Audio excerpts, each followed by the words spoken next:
Ka treja se përket stadiumit nacional. Është përfshi në projekt buxhet të vitit 2026 me një vlerë fillestare prej 4 milion euro, e që pastaj vazhdon në vitet në vazhdim. Me siguri shkon mbi 20 milion. Besojmë shumë që ky projekt deri këtë moment është diskutuar vetëm sa i përket vlerësimit nevojave të vendit tonë për një stadium nacional. Ne po investojmë në mbi 20 stadiume në gjithë Kosovën, sipas planit të dakorduar 5 vjeçar për ngritjen e infrastrukturës futbollistike, që përfshin një shifër prej mbi 200 milion euro.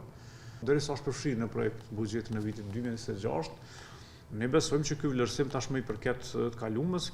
Përfundimi është që Kosova ka nevojë për një stadium të ri nacional, i cili është, si më thënë, përjashtim në kuptimin e përmasis edhe të standardeve edhe inxhinierike edhe sportive, është përjashtim nga të gjitha këto stadiume tjera, por që do të jetë pastaj rezultati rishikimit të projeksionit ndërtimit të atij stadiumi. Vlera prej 4 milion është e mjaftueshme që të bëhen të gjitha përgatitjet për fillim të ndërtimit të atij stadiumi, dhe të kemi edhe një fillim, po e them, fillestar të punëve në stadium. Ende nuk është i përcaktuar lokacioni.